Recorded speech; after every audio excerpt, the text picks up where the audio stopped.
Hai, saya Sudin Saleh. Okey, hari ni kita nak bincangkan tentang satu screener yang diberi nama Stochastic Oversold. Okey, macam mana nak akses screener ni? Kita tunjuk siap-siap lah. Pergi ke isaham.my. Kemudian anda klikkan screeners, listkan all screeners dan search kat sini Stochastic. Stochastic. So hari ni kita nak bincang Stochastic Oversold. Okey, first kena faham lah stokastik tu penggunaannya macam mana, barulah teorinya macam mana, barulah kita boleh guna. Okey, secara ringkas saya bagi tahu screener stochastic oversold ni kita menyenaraikan saham-saham mana yang stokastiknya berada dalam region oversold, dan juga ada juga kita tambahan lagi yang mana juga stokastik K ya, K percent K dia baru saja cross percent D. So yang tu ada remarks oversold cross. So kalau dia berdalam region oversold, ada remark oversold. Okay, kita tengok dekat chart sikit lah, baru mungkin nampak faham sikit. Okay, kita tengok yang top glove. Let's say top glove signal dia kata oversold cross. Okay, kita tambah indikator stokastik dulu dekat dalam chart. Stochastic. Alright. Okay, so dia adalah sebenarnya satu kategori indikator di dalam indikator yang di dalam kategori oscillator. So kalau oscillator ni dia ada range dia lah 0 hingga ke 100. Sebenarnya dia dalam kategori price momentum. Okay, jadi kalau saya terangkan secara ringkas, nanti takut tak faham langsung. Tapi nak details kena belajar lagi lah. Ni saya terangkan ringkas je.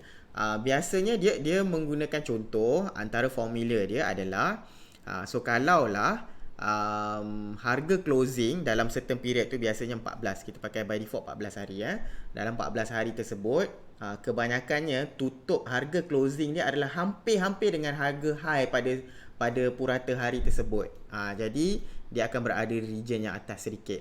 Tapi kalau purata harga tutupnya adalah di bawah, hampir dengan harga lowest pada hari ataupun range tersebut, so itu stokastik yang berada di area bawah. Okay, secara ringkas penggunaannya adalah dia 100, 0, kalaulah stokastik line ni berada di atas paras 80, biasanya orang kata dia berada di dalam region yang kat sini, di dalam region yang overbought. Maknanya dah salah satu penggunaannya, ramai yang setuju yang kata dah banyak sangat orang membelilah. So mungkin tanda-tanda harga lepas tu nak turun lah pula lepas tu. Kebiasaan. Tapi tak semestinya. Tapi kebiasaannya. Okay? Kemudian kalau di area oversold ni pula terbalik lah. Jadi kalau orang yang nak mencari peluang, nak sauk saham-saham pada harga yang agak rendah, so dia berminat mencari saham-saham yang berada di area oversold. Okay, tapi sedikit disclaimer lah, stokastik ni biasanya dia works best, dia behave dengan berdisiplin, behave dengan baik sekali biasanya kalau harga saham tu yang bergerak dalam keadaan dua range lah, yang macam lebih kurang macam sideways. Kalau saham yang tengah uptrend, cantik uptrend dia, kadang-kadang tak nampak cantik sangat stokastik ni. Kebiasaannya works best untuk saham-saham yang sideways, kebiasaannya. Okay, so screener ni dia simple je, dia menyenaraikan mana saham-saham yang tengah stokastiknya oversold. Okay, yang tersenarai ni semua oversold. So tengoklah, line dia 10, bawah 20%. Yang Supermax ni atas 20 sikit tapi still masih di area bawah-bawah. Okay, itu yang pertama. Dan kemudian ada satu signal macam saya cakap tadi, biasanya juga kita tengok Lux Chemical pula kan. Kita tengok Lux Chem ni. So macam contoh, okay, dia dekat area oversold, okay, satu.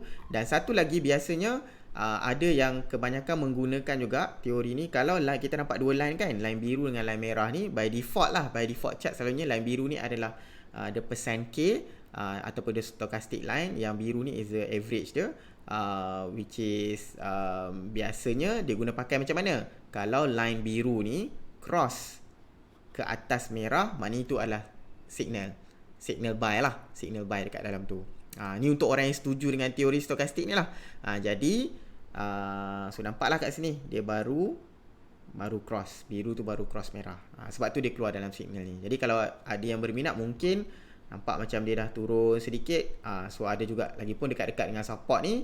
So mungkin ada yang menggunakan ni, macam ada peluang nak masuk je ni. So itu adalah cara penggunaan dia.